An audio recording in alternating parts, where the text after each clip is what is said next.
Welcome to the YAHOWAH blog. As you can see, I was pouring myself a glass of iced tea in case my throat gets a little dry here during the podcast. And of course, I know that my Wookiee has high expectations and likes his tea, both green and cold. So we'll see if he does something other than turn a tail towards it as we go through our YAHOWAH vlog. This is a continuing story of Gibowr, of God's preference for those who are confident and courageous. What we're doing is rebuking the notion that God wants to be associated with those who are humble and meek, because he doesn't. He is looking for men that are willing to take a stand, who have a backbone, who have some grit, who are committed to him, and who are absolutely confident in their relationship with him, such that they convey the courage that would be associated with knowing that you're taking stride by stride with the creator God of the universe, and that he not only has your back, but that he is working with you such that together we succeed. In doing so, there's no better place to turn, of course, than to the Mizmowr of our king, Dowd. He is the one who God chose, the one that God said is most like him, the one he said is returning as Elyon, as the very influence of God in our presence, as the Messiah and returning king. In the 11th statement of the 34th Psalm, he wrote, "Choose to move forward. Choose to stand up and walk, not crawl, not bow down, not grovel. Choose to move forward, not tremble in place. Choose to move forward, standing up and walking, making progress in life's journey. Halak, travel, in the imperative. Sons, children, choose to listen to me." This is now Dowd speaking. "Choose to listen to me. Shama, la'ani. I will teach you how. Lamed. I will instruct you on the process of how to properly respect YAHOWAH." Yes, indeed. One respects YAHOWAH by Gibowring up. One respects YAHOWAH by listening to his beloved son Dowd. One respects YAHOWAH by disassociating from that corrupt counterfeit of Jesus Christ. One respects YAHOWAH by disrespecting the rabbis who promoted the myth of Bar Kokhba as a false Messiah. One respects YAHOWAH by respecting his son, and therefore listening to the words that Dowd wrote throughout these Mizmowr Psalms, including this one. So, if you want to have a future other than the dissipation of your soul or the internment of your soul, the answer is to choose to move forward, to walk, stand up, make progress in life. Choose to listen to Dowd. Dowd is the one who will teach you how to properly respect YAHOWAH. Mizmowr Psalm 34:11. Powerful, direct, incontrovertible. Never bow knee or head. Stand before God, walk with him, and do so alongside his beloved Son, our Savior, the King. How many times in life has the leader of a people said, "Follow me, walk with me, listen to me, and I will teach you how to respect the creator God of the universe, YAHOWAH." Oh, you read it right here, didn't we? We are wise to follow our shepherd, especially as children of the covenant and part of his flock. And if ever a man knew the heart of God, it is his son. There is no better teacher in this regard. We should all, therefore, strive to know and learn from this man. And that is why I am so committed to the 4th volume of Coming Home, and the fact that it is devoted to this very specific thing. Coming to know and respect Yahweh by listening to Dowd. Then he asks about another. He finished that last line, listen to me, and I will show you. And now he is speaking of another. Who is this man? Maha'ish, who desires lives, loving the days to witness that which is productive and beneficial. Mizmowr Psalm 34:12. So Dowd, in saying that I'm going to teach you how to respect Yahweh if you get up and walk and listen to me, immediately directed us to identify the man who desires lives, loving the days to serve as a witness to that which is productive and beneficial. Dowd is not doing this alone. You know, it's one of the things that you quickly come to assess when you read the Torah and the prophets, that the job that Yahweh once accomplished, which is the return, thank you for that. Oh, what a nice fan that tail is. Those who serve in this regard, speaking for Yahweh, calling Yahweh's family home, never succeed on their own. In fact, what we find out is that God doesn't even succeed on his own. When Yahweh chose on his own accord to speak directly to the children of Yisrael, it was a colossal failure, other than to prove his point that you can't succeed working with Yahweh alone. Even if as a singular person, you are working in conjunction with Yahweh, empowered and enriched by him. Moshe had the spirit of Yahweh upon him. He had the presence of Yahweh with him. And not only did Yahweh fail when he spoke directly to his people, and they told him to shut up and go away, they never wanted to hear from him or see him again. And so I'm happy to give you your wish. That works out far better for me. If we only knew what that actually meant for a number of people going forward, but it certainly worked out better for Yahweh. I'll give you that one. From that point on, he chose to work through people. And what we learned is that Moshe almost immediately gave up. And Moshe says, I can't do it. I won't do it. The job is impossible. No one can lead these people alone. The job is absolutely impossible. And that is because they are so downright disagreeable. So we have the first example. And God did not in any way contradict Moshe and say, oh, come on, I've got your back. I'm here with you. The job's not so impossible. These people are somehow redeemable. No, he didn't say they were redeemable. No, he didn't say that we can make an accommodation for them. And he didn't tell Moshe, no, you're wrong, by the conclusion that these people are impossible for any one person to lead, even with me sitting right beside you. No, he didn't. What he did instead is he said, listen, I'm going to share the spirit that I have placed upon you with 70 individuals. Those 70 individuals are not going to be empowered to convey the word of God. So this oral Torah thing is utter nonsense.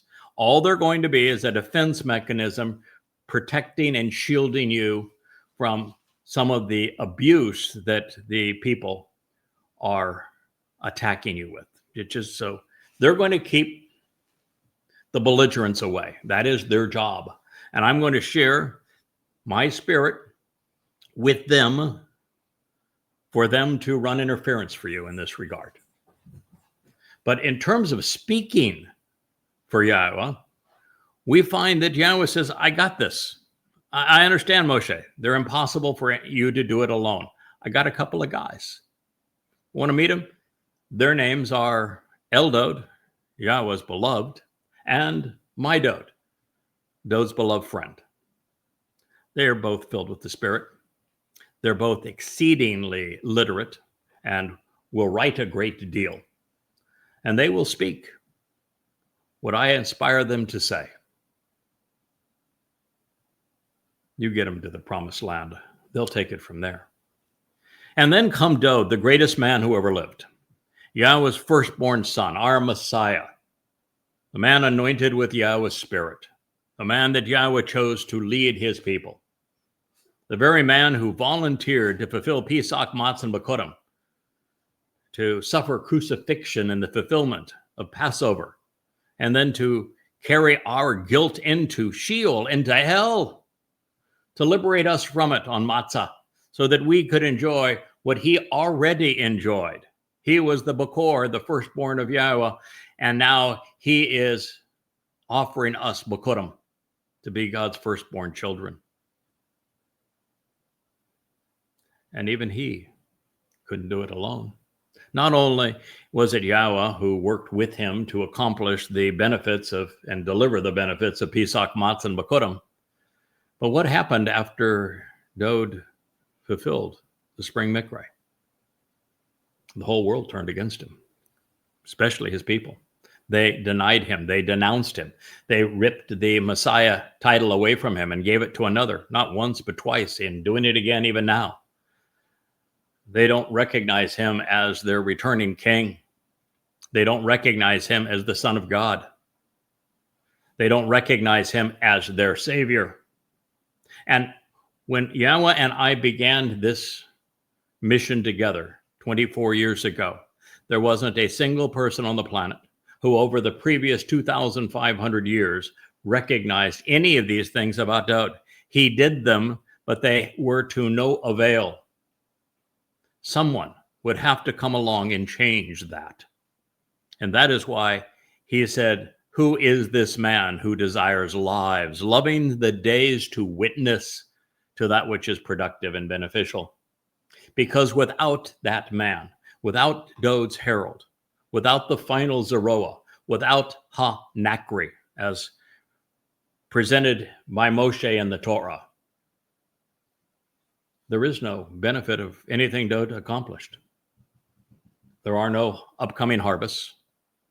There is no mortal remnant of Yisrael who survives to see the king's return. God doesn't return. There is no return to the garden on earth, our re-entry into it. It is all for naught, and Dowd knew it would all be for naught. And therefore, he is celebrating the lives of the man who would rectify that situation. It is going back to the lesson that he learned, because if I figured it out, he figured it out too, that the greater and lesser luminaries of Genesis 1 that serve as the signs for the Moed, for these restoring witnesses to the eternal testimony. They are God's beloved son, Dowd, and his herald, Yada. He knew it. The sun's brilliance would be reflected by the lesser luminary during the time of darkness. That is what he is attesting to here.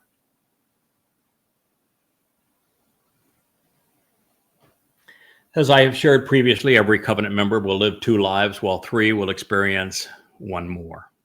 These men, who are noted for their productive witness, offer the second of their 3 lives to prolong the existence of others.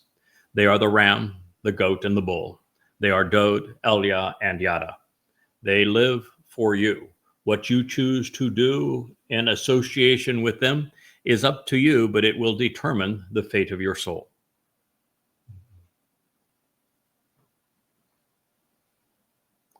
Now we return to the statement we were considering at the end of our last program here on Gibowr.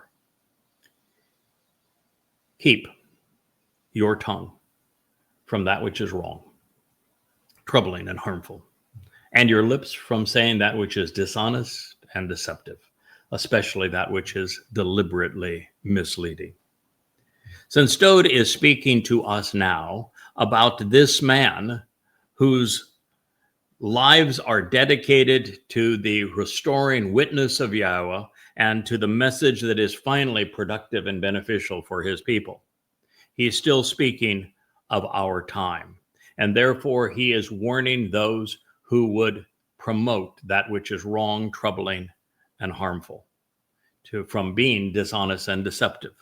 In this regard, he is really not speaking to Muslims because they're not going to listen to this ever.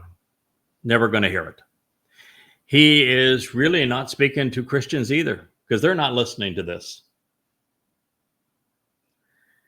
I don't even think he's speaking to rabbis, although he can be speaking to secular Jews who would have otherwise advanced the culture that is created around the rabbis and assume that because it's cultural, it must be true.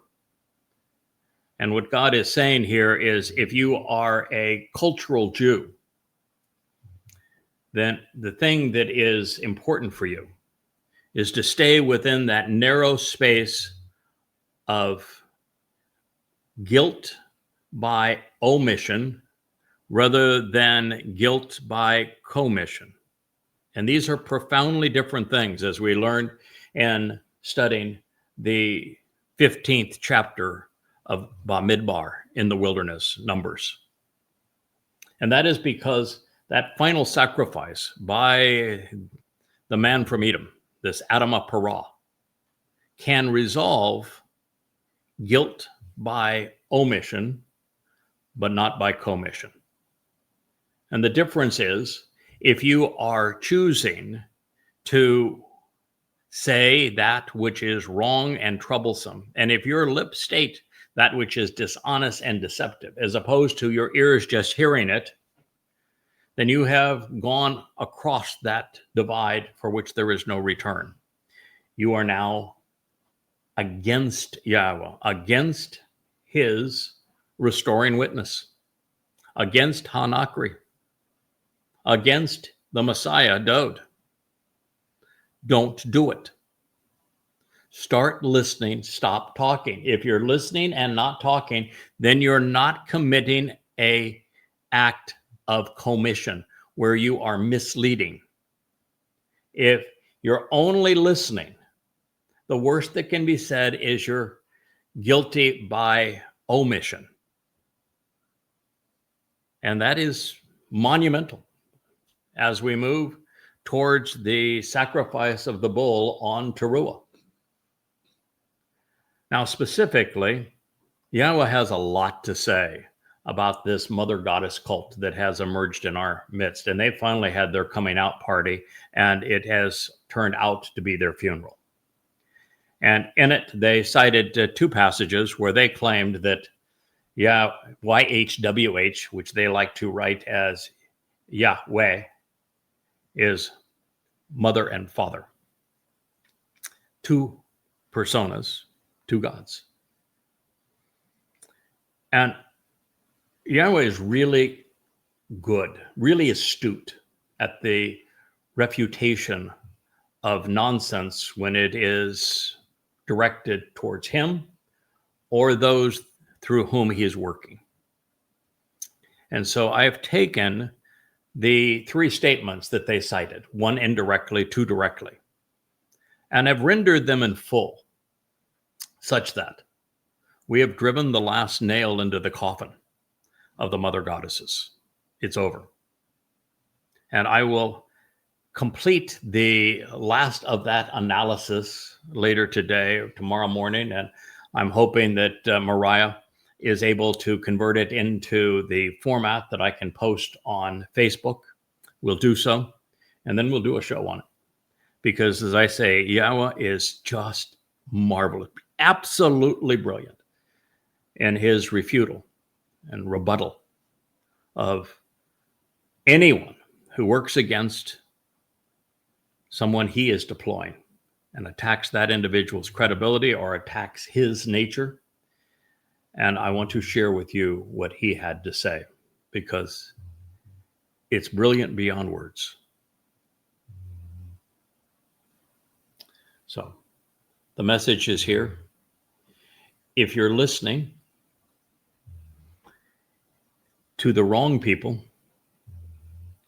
you can be considered guilty by omission. But if you're speaking for the wrong people, then you're guilty of commission. And it can't be resolved. Not now, not at this time, not anymore. So while this sounds simple enough, most do otherwise, of course. And as I have shared with you, if you think that that's not true, then spend a day with me in social media and you'll find out exactly how belligerent people are. And one of the things that I shared with you previously is that if you're really astute, one of the things that you will discern from the religious is that as the Lord of religion, Hasatan, the adversary, inspires those who believe that he is actually a god into condemning those who know that he's actually the adversary by calling those who are correct about Satan satanic. It is the gist of the Quran. It is the gist of the New Testament. It would be the gist of the Talmud too, but they don't much like Satan unless they can mock him. And the Talmud, they want to have Rosh Hashanah as the day to fool the devil. But other than comic strip Babylonian relief, comic relief, they really don't have much to say about him. But in the New Testament, in the Quran, that is a central theme, that anybody who questions, who criticizes the absurd message that is declared in the New Testament and in the Quran is automatically labeled Satan, when in fact the God of the New Testament and the Quran is Satan, and those who are exposing him are working for Yahweh to free the believers from the adversary, the opposite of what's true. But then again, Satan is the adversary and he's presenting himself as the God of religion. Now, if religion didn't get in the way, what follows would be simple enough. You should choose to turn away from that which is wrong and harmful. And you should decide to act upon and engage in that which is beneficial, productive, and useful, opting of your own free will to diligently seek and procure the information needed to obtain reconciliation and then pursue it. Now, it doesn't say here that, you can pretend that you're covenant, even though you obviously don't understand enough of it to keep yourself from joining a conspiracy cult in opposition to it. And then after long and dedicated service to the one that Yahweh has chosen to work through, you go off and serve the one who is in opposition to him, and it'll be okay. Because, well, you put in some time previously, so that should count. No. You should choose to turn away from that which is wrong and harmful. It isn't that you should turn towards that which is wrong and harmful. You should turn away from it. You should decide to act and engage in that which is beneficial, not for a little while. This was written in the call imperative, and in the imperative, there is two aspects of it. One is that it is an expression of second person volition, and the other is that it's ongoing.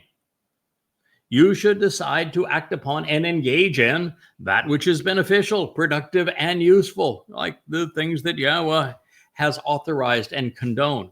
Like, for example, the prophecy of HaNakri in the Towrah, and then during the dedication of the house for Yahweh's name by Solomon, or the introduction of the Choter by Dowd in the 14th Mashal proverb, and then again by Isaiah in the 11th chapter. Support with that which is beneficial and productive. Don't engage in that which is raw. Are you familiar with another place where Yahweh juxtapositions raw with towb? Opposite order, it's towb first and raw second. Are you familiar of any place where Yahweh taught us a lesson about how if we engage improperly with something that supplies towb and raw, that we won't live as a result? I do. How about back in Eden with the tree of knowledge of that which is towb, good, beneficial, and useful, and raw, that which is bad and undesirable and unproductive, dead wrong. So if you've got it inverted and you're dealing with that which is raw instead of that which is towb, you aren't benefiting from Yahweh's reestablishment of the tree, of the knowledge of that which is good and bad. YadaYahowah. That is the replanting of the tree of the knowledge of good and bad, of relationship versus religion. That is, in fact, the purpose of the metaphor of the Choter and of the olive trees on other side of the menorah, as presented in Zechariah, and the Choter that is presented in the Mashal and in Isaiah. That is the metaphor. It's a branch off that tree of the knowledge of that which is productive and good and rotten and evil. God reestablished that tree.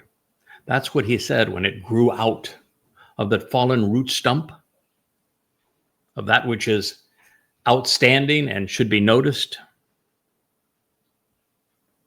That's what he meant. And because that rootstock also speaks of our Messiah, Dowd, it provides the fruit that will lead you to the tree of lives. And that tree of lives is Dowd. Now, do you understand? Do you have the proper perspective? Do you know what our brilliant king and prophet is addressing on behalf of his God? In this case, you should choose to turn away from that which is raw, wrong, harmful, evil, injurious, and decide to act upon, engage in that which is beneficial, productive, and useful, opting of your own free will to diligently seek and procure information to obtain shalom, reconciliation, prosperity, and satisfaction, the blessing of salvation through a harmonious relationship. And then pursue it. Go, be active, engage, capitalize, profit from. Do more than just like. Do more than just share. Learn and then teach. Listen and then talk.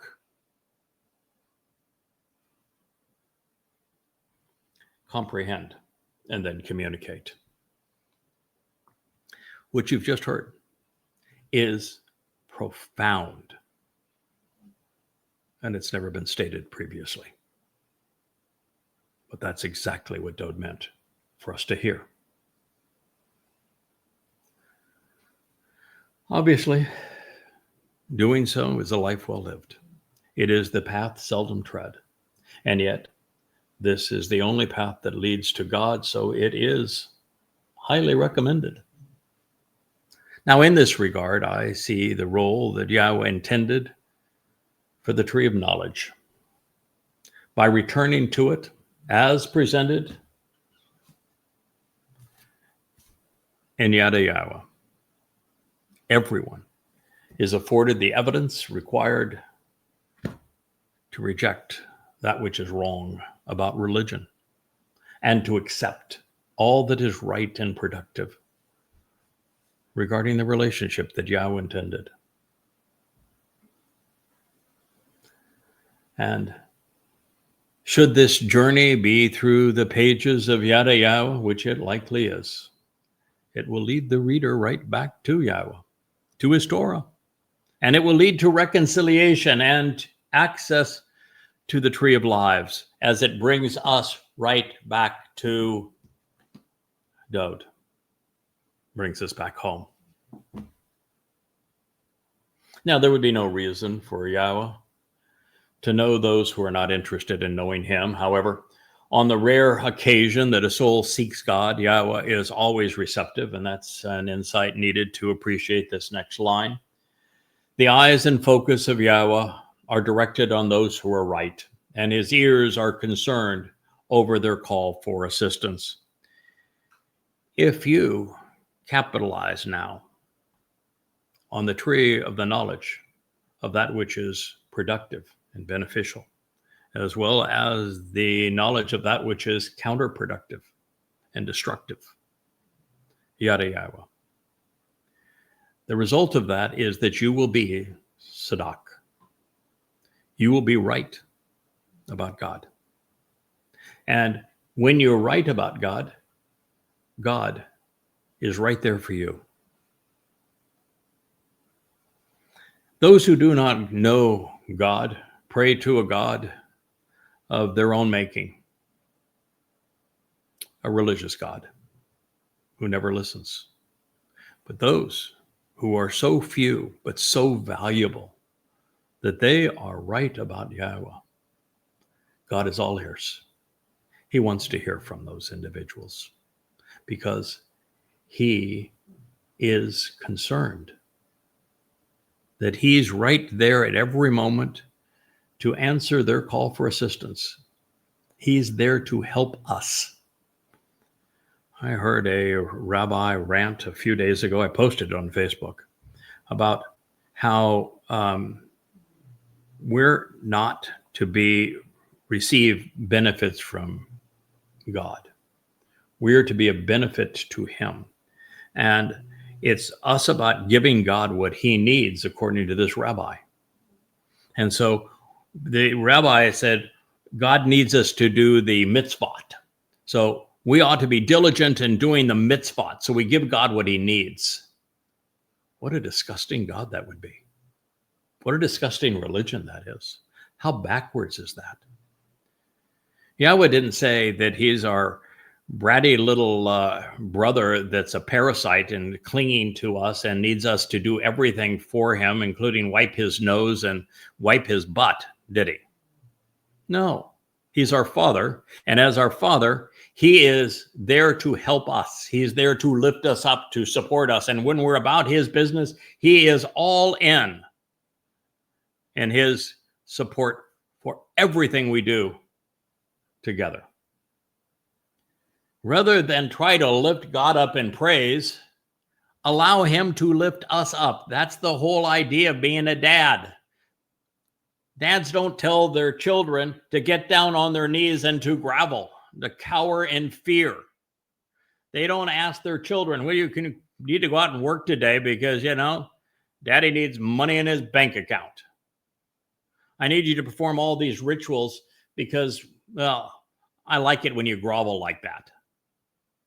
No. Loving fathers lift up their children. They support them.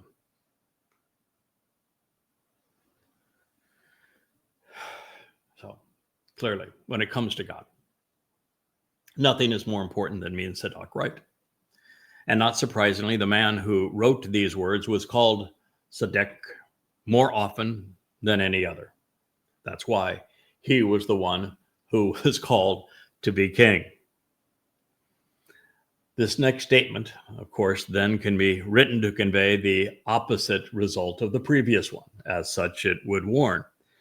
The presence of Yahweh is against those who do that which is wrong, injurious, and harmful, to the point of cutting off and exterminating all recollection and remembrance of them from the earth. If you're wrong about God, if you are doing that which is injurious and harmful, you're going to be exterminated. God's going to exclude you. He is going to destroy you. And that time of extermination and destruction is fast approaching. We're only, less than 8 years away from that date. Towrah, 24 September 2033. You will be nothing but a fading echo in time if you continue to promote that which is untrue about God. Now, heaven would not be joyous, of course, for the best of us if we are reminded constantly of the worst of us. One of the ways is that I knew that those who were active in this mother goddess cult, who were being so embittered and rebellious that they could not be included in the upcoming harvest or be invited into heaven, is that based on all they have done, they would make the experience miserable for those who have stayed the course and have served with YAHOWAH. And so I knew that there was no chance that God would ever allow them to participate after what they have done. Makes sense, doesn't it?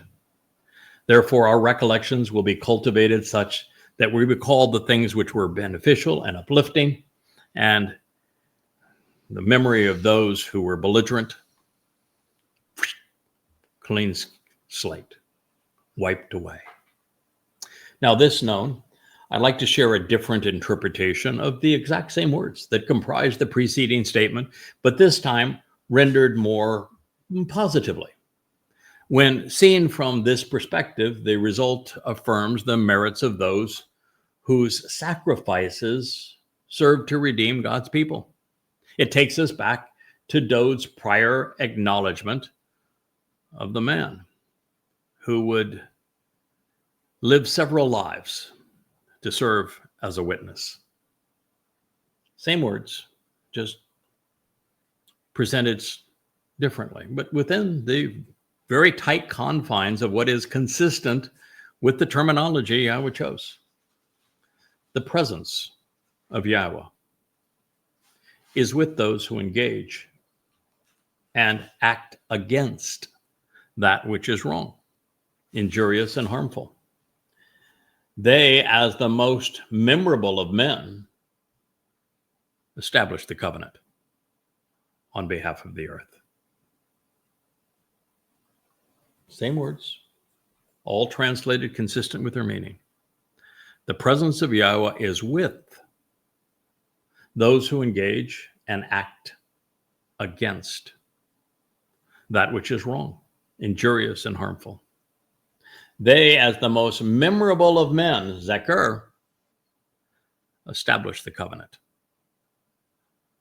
They are the ones who cut us into the agreement on behalf of the earth. Mizmowr, Psalm 34:16. God is not a pacifist or a conciliator. He vociferously opposes that which is injurious. And to advance this life and death cause, YAHOWAH dispatches the most memorable of men to establish the covenant. There is no question whatsoever that Zakar is both to remember and memorable and men. And it means both for a reason. That's why there is a song that was reposted. I think Patty is the one who found it on Leah's site. I think it's titled, "Oh My Soul." It's in my Facebook feed. I'm sure that by listening to this, Kevin and Rich will find it.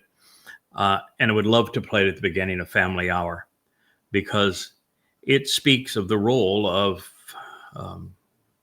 the Adam of Perah, YAHOWAH's and Dowd's Bashar Herald, and the realization that he is the Zakaron, all things pertaining to this memorable man who will accomplish these things on behalf of the children of Yisrael.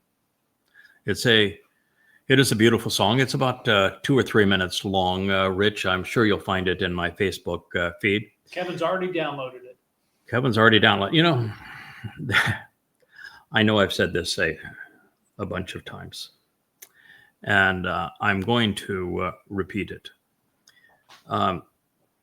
When we had the upheaval of the mother goddesses becoming so obnoxious on behalf of their spirit mom, and they left with the publisher of the books, which my good friend Yoel Joe has now resolved, and I'm so grateful to him for doing that. That's what this is now. I completely redone in the new format. And my wife for enduring the lashes that they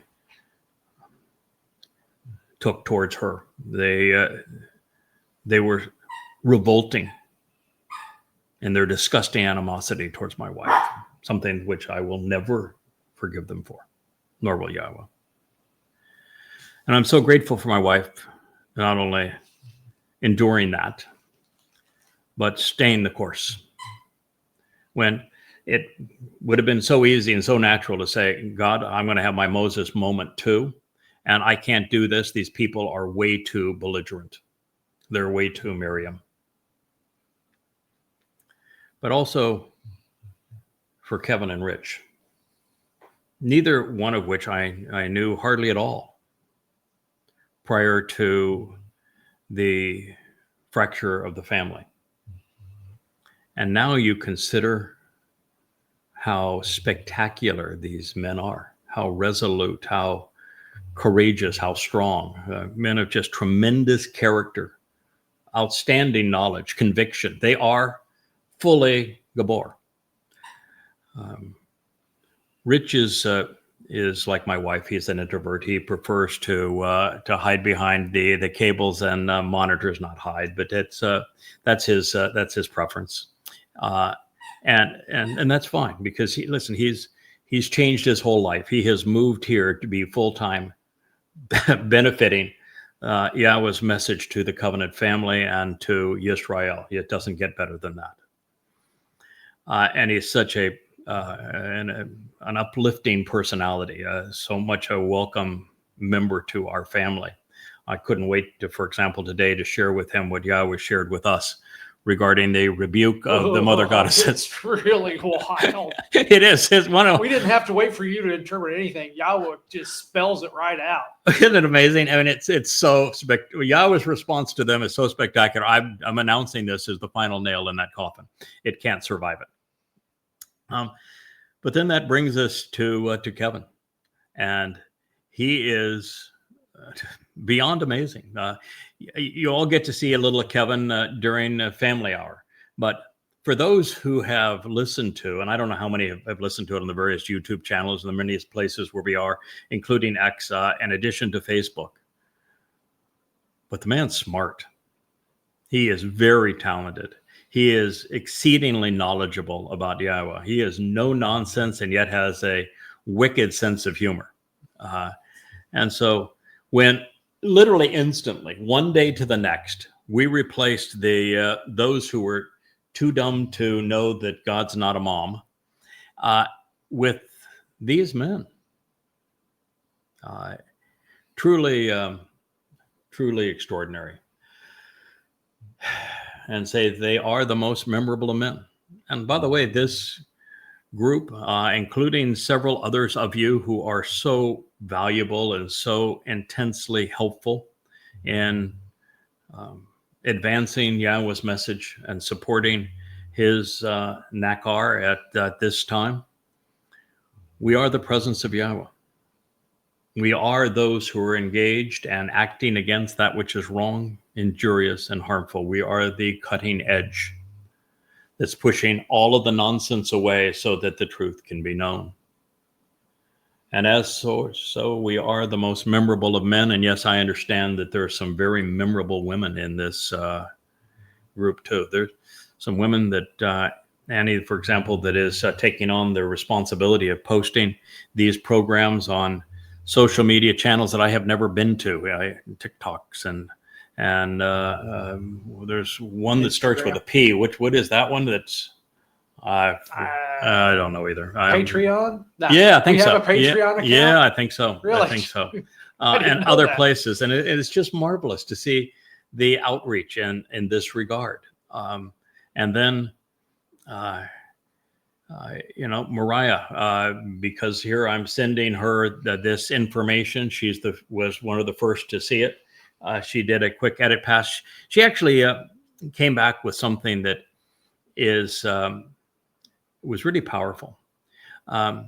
She was editing my first draft of Yahweh's response to the Mother Goddess cult when they came out and assassinated themselves, committed suicide.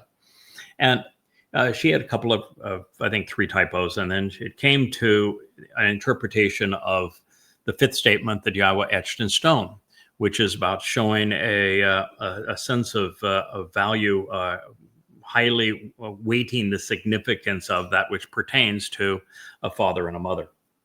And she acknowledged that my assessment that the only father and mother really that can prolong your days in the land, it is actually not land in this case.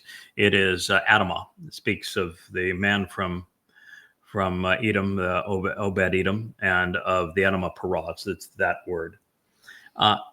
Is Abraham and Sarah as the mother and father of the covenant, because the covenant is everything in terms of prolonging life. And she said, yeah, she says, that makes perfect sense to me, and I'm great with that. I understand it, fully on board with it. But God layers thoughts. I have another one. And I agree with her. And her thought was that because this says that which pertains to a father and a mother, it is likely also encouraging us to be good parents. And that if we value the role of parents, take it as our most significant and important job, as Kabed would indicate, then indeed our children will live far longer and more productive lives. And I went one step further and said, the 5th statement etched in stone is the counterpart of the 5th condition of the covenant. That as parents, we circumcise our sons, Zakar, by the way, on the 8th day. And that is the sign of the covenant, because what it is saying is that we and parents are going to value our role as parents to the extent that we want to cut our children into the covenant, and we're going to raise them to be God's children. And that's why it is the sign of the covenant. We as parents are signing, if you will, in blood, this commitment to raise our children to be God's children. And it's the 5th condition of the covenant, just as the 5th statement that is etched in stone. So this is one of the advantages of being family, of one leading to the other. I was reading it's not mine, it's Yahweh's rebuttal to the Mother Goddess cult earlier today.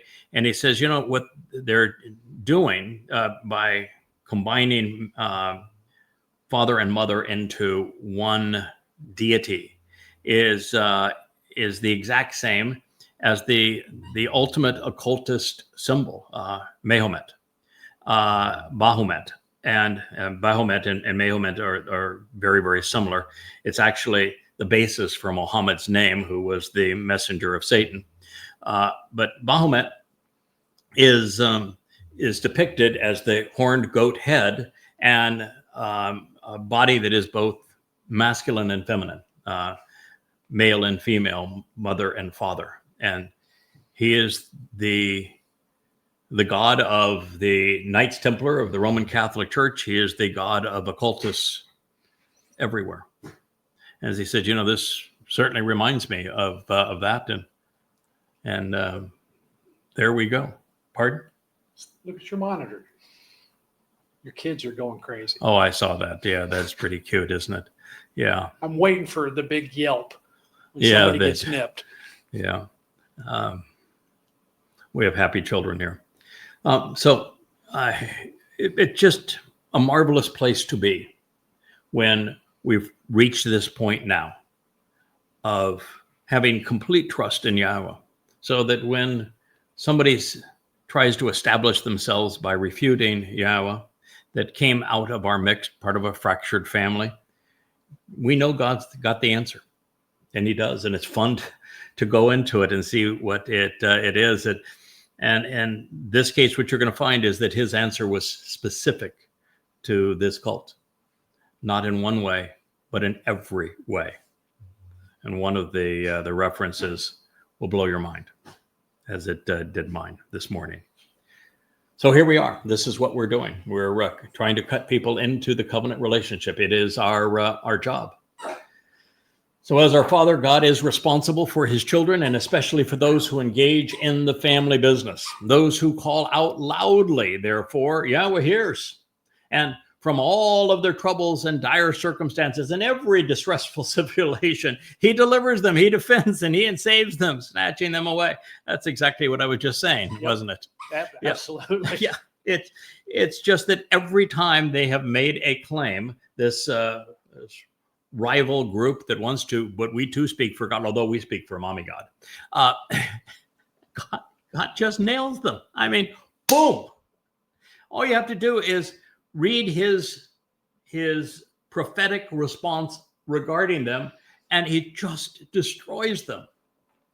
Yeah, he's always ready to defend those who are committed to him and to obliterate those who oppose, both he and those who are working for him. So I'd be remiss if I didn't point out that God is reminding us thrice over that his preference is for the bold, not meek. They are the ones whose summons is heard above the crowd. They are the ones who shout, who engage in a manner that earns and requires divine protection. You wouldn't need, I wouldn't need Yahweh's malak to protect me if I was meek and was afraid to say anything. If I didn't have the courage to write this under my own name, I wouldn't need divine protection. But because I did, I do. And God's happy to provide it. You see, you get the malak to protect you by being bold, by being Gibowr. They are the ones whose summons is heard above the crowds. They're the ones who engage in a manner that earns and deserves God's protection. They are the most memorable of men. The one Yahweh delivers from the treatment they endure, from the rebellious and embittered for having the courage and conviction to tell a very unpopular truth. Yahweh approaches, I should say, and he draws near in close, intimate proximity. Karub. Yahweh approaches and draws near in close and intimate proximity to the judgmental with the proper disposition. Leb, the decisive and properly motivated, who are determined and courageous, thoughtful and devoted, who are crushed and bruised, battered and maimed, scrutinized.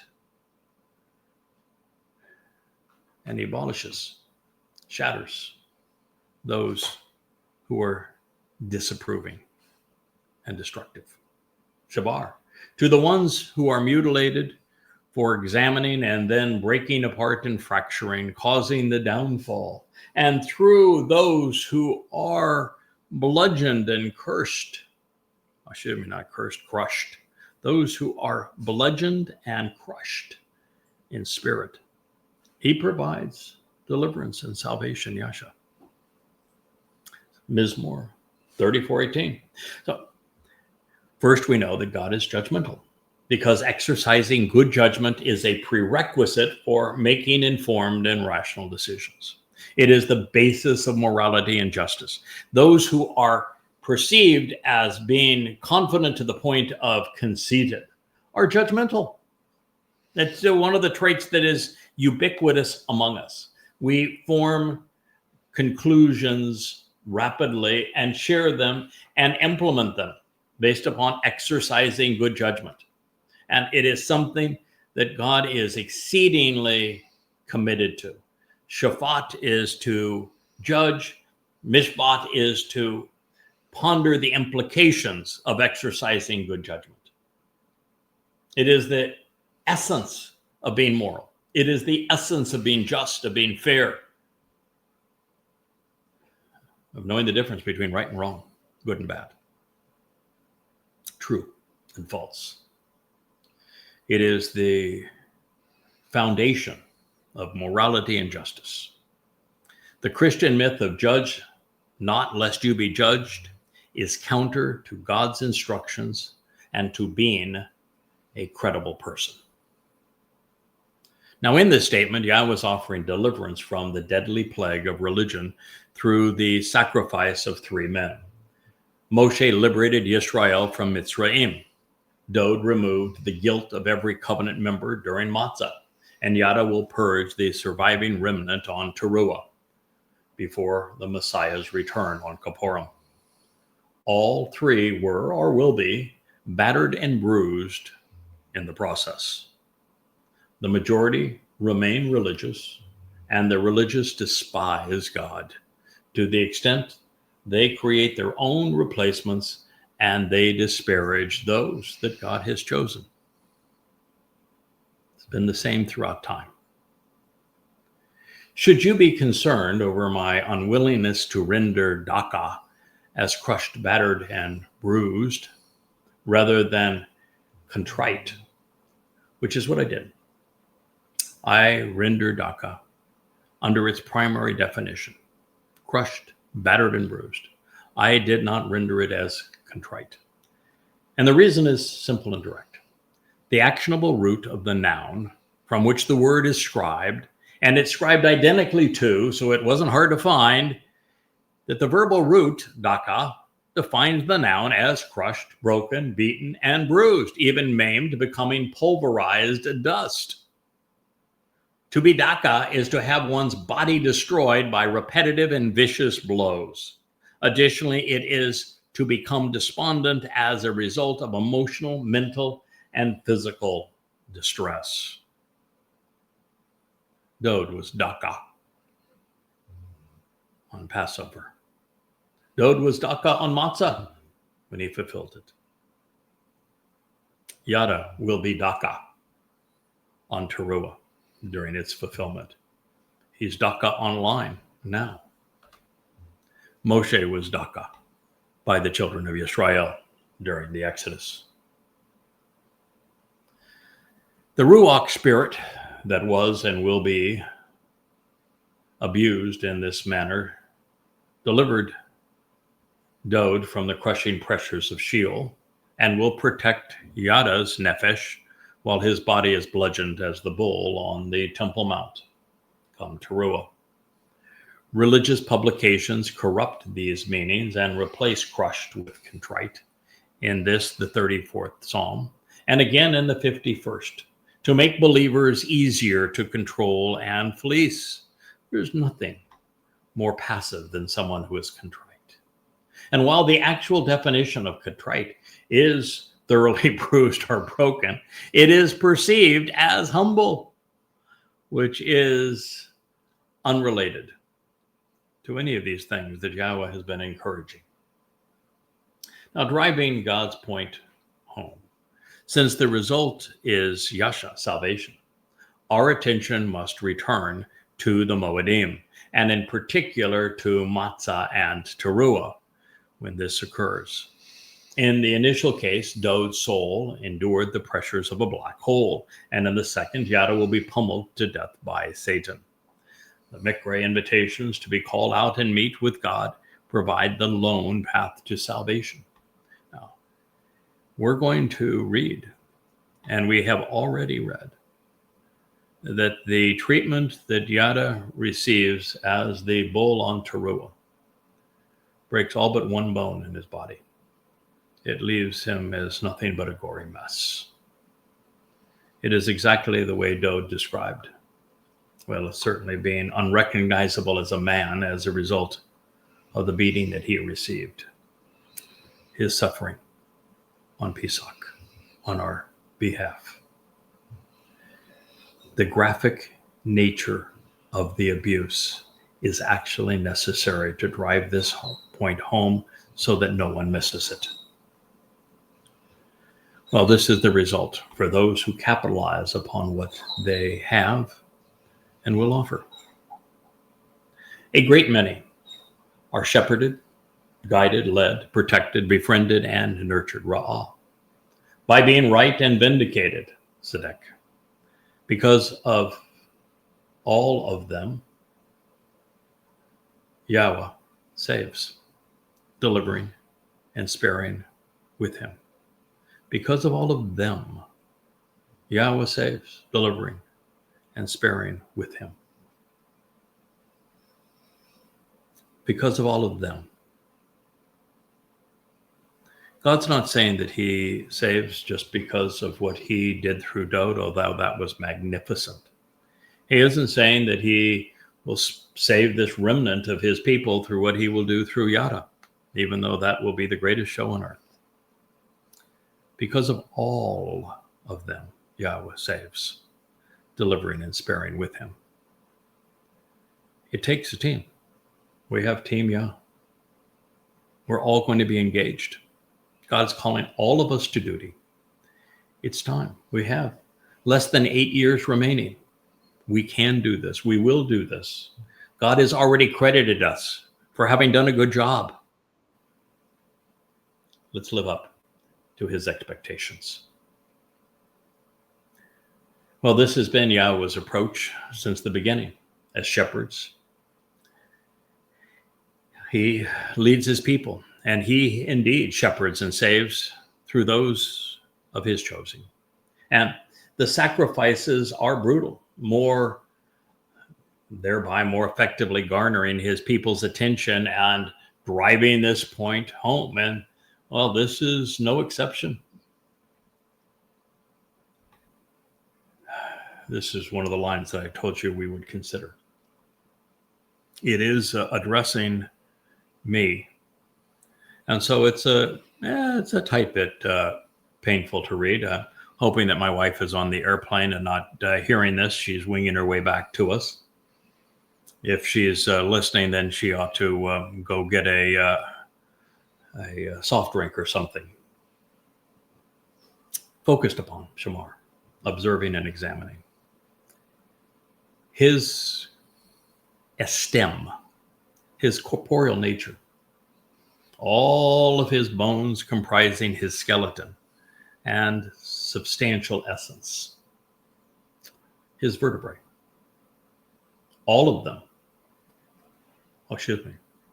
one of them, Echad men henna, one of them is not broken and crushed, mauled and shattered, is not injured. Nifl, perfect. Third person, feminine singular. In the context of gruesome sacrifices for the salvation of Yisrael, this one makes daka, pulverized, seem like a walk in the park. I say this because lo is used to negate the verb shabar and is not addressing estem or echad. So rather than saying not one of his bones is broken, it reveals that by focusing on all of his bones, one of them is not broken.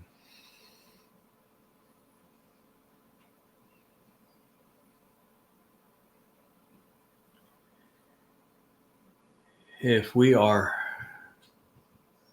someone were to assume that this was addressing Dowd's crucifixion, and if the negation was before a stem rather than the verb shamar, or even before each had one, but it doesn't read not one.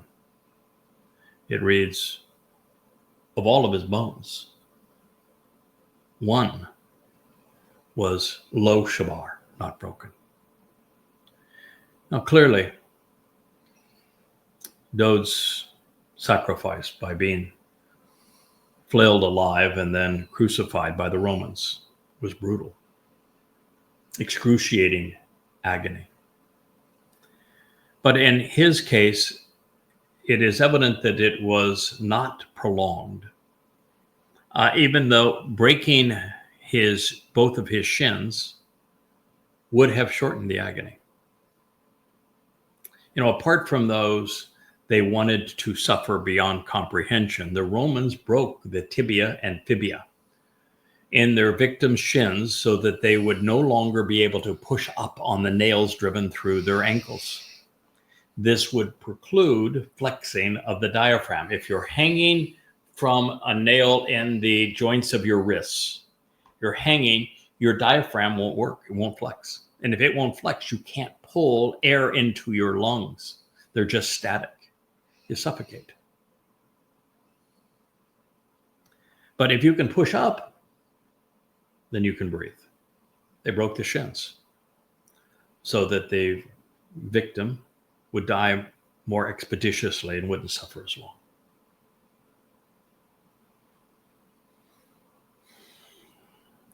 That did not happen with Dowd. On a broader scale, with Dowd, if we were to define a stem as it is in the presentation of the mikra of matzah, which would be as essential, then the prophecy fits the Messiah during the fulfillment of the Moed.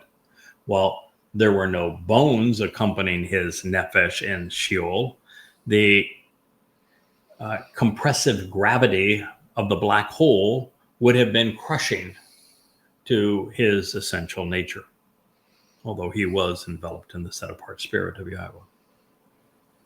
On the other hand, if this prophecy applies to Yada's sacrifice as the Adam of Parah, which is really evident by the dialogue that has led up to it, then the beating he receives from Satan on Towrah, on the Temple Mount, will leave only one of the major bones. There's 206 total bones in the human body, but some of them are as tiny as a grain of rice in the inner ear, and the skull is considered like 12 different bones. And the backbone has many vertebrae. This could be saying that his back's going to be broken, and that would be significant and painful, but actually in a way it would eliminate pain and it would suffice for this description. But all we know is that of all of the bones, only one will not be broken. The assault on his bashar will be supernatural. It will be unrelenting. And that's obviously a beating worthy of the Daka crushing depiction cited previously. From this perspective, this is what we should expect. With Matzah and Towrah, both removing the stubborn stains of religious guilt of many, we would expect that this price would be high. And it would be similar between king and herald, Dowd and Yada. They are working together as brothers. That they have to have a sense of camaraderie, having gone through similar experiences. It's what brings people together. It's what causes them to trust one another. And there's a bit of camaraderie being developed here between the two, with one descending into Satan's prison and the other being mauled by Satan. Now, because of the Towrah and through the Mikra, there is life and death. Before I go to that, though, I want to say there's also a coming together with the final beast. When Gabriel, God's most confident and courageous man, from derivative of Gibowr, the very nature of the title of the series, when he spoke of the transition and the evolution of beasts from Babylon, where religion and politics was intermixed to confuse and confound, to Persia, to Greece, to Rome, and then the ultimate beast that would tread upon the whole world, being the Roman Catholic Church. It was Rome that was the most vicious to the Messiah. Rome controlled the Temple Mount at that time, and it was Rome that crucified Dowd. the Rome that beat Dowd. One of the things that we're learning about the Torahless one, the great betrayer, Donald Trump, is that he is establishing the Fourth Reich. We're going from the imperial Rome and the viciousness of imperial Rome to the impression of oppression and persecution of the Roman Catholic Church as the great beast and the Holy Roman Empire, to the Nazis as the Third Reich. Donald Trump is the Der Fuhrer of the Fourth Reich, building a great ballroom to himself, recasting the White House in his image. He is building an Arc of Trump for the Capitol. He is going to make his pronouncement that he is essentially Caesar and God on the Ides of March, the great Roman holiday, March 15th of 2030. These things are connected, and he will do so on the Temple Mount.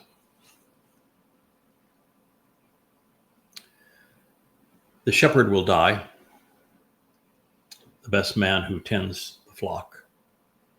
Best man here doesn't mean that he's the best of men, because that's Dowd. It means that he is Dowd's best man. He is dying here to purge the adulterous woman of her religious guilt so that he can have a bride come Gibowrim. The shepherd will die, having been killed for the guilty.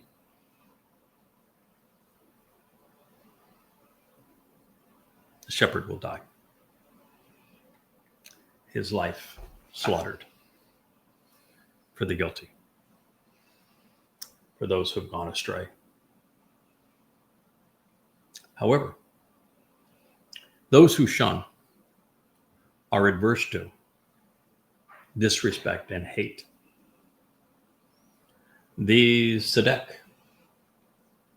the one who is correct and vindicating, they will be declared guilty, and they will suffer the resulting punishment.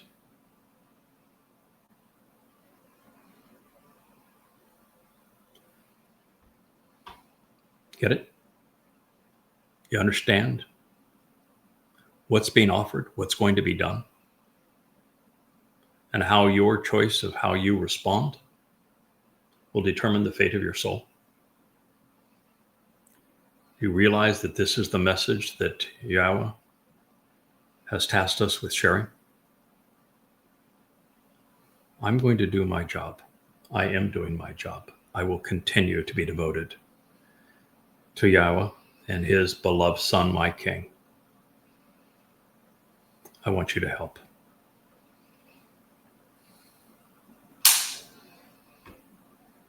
I'm not going to ask you to pick up your cross, however. I'll endure this torment alone. Of course, there is no cross, but it's just a funny line under the circumstances. I'll suffer the pain. But I want you to be there to make sure that it counts. We can't endure what happened to Dowd, where he suffered the anguish only to be rejected and denied by his people. When this happens, even with Elia proclaiming what it means, I need you to be there. I need you to be there before it happens, to provide a foundation for this so that it's understood. Don't let this happen to me for nothing. Too much is riding on it. Now, I did not say, don't let this happen to me. I want it to happen. I'm all in. I just want it to count, to matter, to mean something. And that's where you come in. So, there has been, and there will be, a redeeming aspect to this sacrifice. The shepherd leading, feeding, and protecting the flock at this time will offer his life for the sheep. As was the case on Matzah, it will be repeated on Towrah. Religious guilt is expunged, leaving the souls of the beneficiaries appearing perfect in God's eyes. Also interesting, the timing that brings these two men together more than any other is that they are right. They are Sadak about Yahweh, particularly in the fulfillment of the Moed Nakry. And therefore their words and their deeds are vindicating. And because they are right, because they engage, as the fourth day's testimony in Bereshith, Genesis 1 declares, 14 through 18, they are the greater and lesser luminaries that serve as signs for the Moed. Yahweh not only values and perceives them as prepared and capable of bearing this burden. Dowd was, I will be. They demonstrate what is possible for those who follow them, not following them through the sacrifice, but recognizing that by following those willing to make such a sacrifice and who all the while are right about God, will lead them into God's arms. With so much at stake, literally the intent of the Moedim, the benefits of the Bereth, the fulfillment of the Nabi, those who oppose what these men are offering in collaboration with Yahweh will retain their guilt. And they will be held accountable for what they have done. And this punishment will play out in Sheol. You have been warned.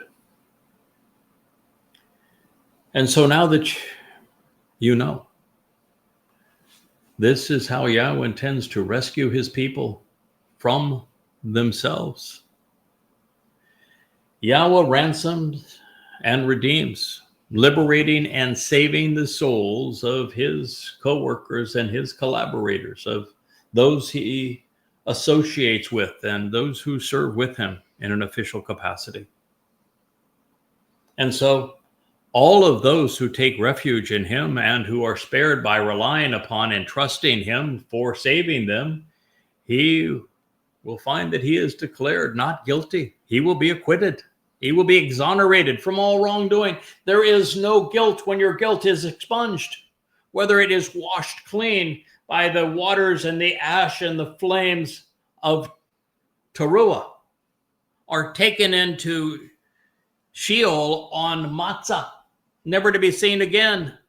Without guilt, you are acquitted. You are not guilty. God works through people.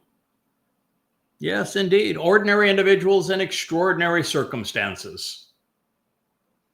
Once the absurdity of Jesus as the man God is torn asunder, all that remains from beginning to end of God's story, his interaction and communication with humankind, is to tell us that he works through us. And those unique individuals that he chooses, they are few and far between. And it is seldom more than one at a time. But he advances his story and his intent through them. And it's never just one. Maybe one at a time. But as Moshe found out, Yahweh said, I have a couple of guys, Dowd and my Dowd. And so of this you can be assured. Yahweh provided the means to remove our religious guilt and to acquit our souls through his collaboration with men of his choosing, they were Gibowr. Should you choose to agree, you can share eternity with them. So before we move on, and I was hoping that we would be able to start our Family Hour show with a very serious and stern 35th Mizmowr, and we will be able to. I'm going to recap for you without interruption the magnificent nature of Dowd's 34th.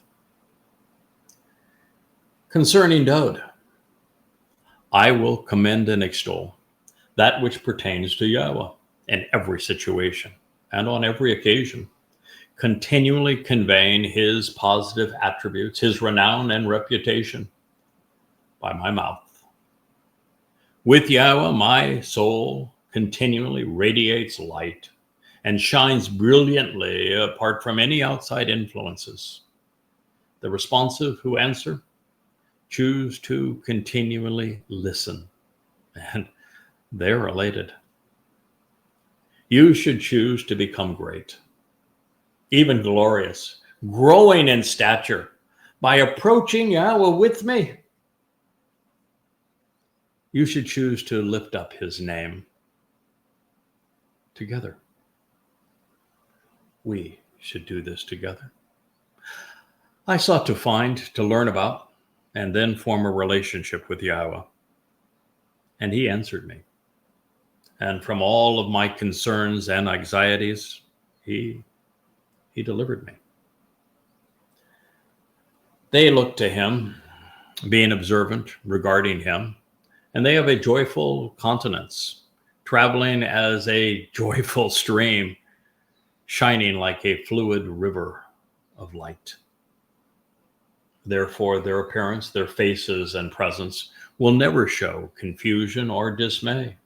As they explore, there is no anxiety or distress. They are never confounded or humiliated, especially when searching by digging for answers. This man who replies with answers will call out, reading and reciting as he issues a summons for the Nakry. And YAHOWAH will listen. Then from all of his unfavorable circumstances, as well as his distressful situation with the rival, who is a vexing and troubling woman, he will deliver and liberate him, saving through him. The Malak, the spiritual messenger of YAHOWAH, bivouacs, being sent down to compassionately camp out, concerned and caring all around, out of respect for him. And so he removes threats and he takes them away. Experience this. Taste the difference. While witnessing and being shown that which is valuable and true. Indeed, YAHOWAH is good. He's beneficial and agreeable. The capable and confident man, this Gibowr, who trusts him for his safety and who relies on him for his protection and well-being, receives the benefits of the relationship and is joyful in his approach to life. Those of you who are set apart and special to him, you've chosen to respect YAHOWAH. Therefore, as a result, for those who respect and revere him, there is no scarcity of anything vital for life or success. The adolescent lion, a bit impoverished and weakened from malnutrition, but those who seek, inquire about, and account for YAHOWAH, they never lack for anything. They have what is good, productive, beneficial, and worthwhile. Those who move forward, standing up and walking, making progress in life's journey, these children, sons, they choose to listen to me. I will teach you how to properly respect YAHOWAH. Who is this man who desires lives loving the days to witness to that which is productive and beneficial. Keep your tongue from that which is wrong, troubling, and harmful, and your lips from saying that which is dishonest and deceptive, especially that which is deliberately misleading by offering false narratives. You should choose to turn away from that which is wrong and harmful and decide to act upon and engage in that which is beneficial, productive, and useful, opting of your own free will to diligently seek and procure the information that is needed to obtain reconciliation. Then pursue it. The eyes and focus of Yahweh are directed towards those who are right, and his ears are concerned about their call for assistance. The presence of Yahweh is with those who engage and who act against that which is wrong, injurious, and harmful. They, as the most memorable of men, establish the covenant on behalf of the material realm. Those who call out loudly, issuing a bold summons, therefore Yahweh hears, and from all of their troubles, dire circumstances, and every distressful situation, he delivers them, defending and saving them, snatching them away. Yahweh approaches and draws near in close and intimate proximity to the judgmental with their proper disposition, who are bruised and battered for scrutinizing and abolishing, testing and disapproving, then demolishing. And through those who are bludgeoned and crushed in spirit, he provides deliverance and salvation. A great many are shepherded, they're guided and led, protected, befriended, and nurtured by being right, and therefore vindicated. Because of all of them, Yahweh saves, delivering and sparing with him. Focused upon his corporeal nature, all of his bones comprising his skeleton and substantial essence, one of them is not injured, broken, or crushed, mauled to the point of being shattered. The shepherd tending the flock will die, having been killed, even slaughtered, for the guilty who have gone astray.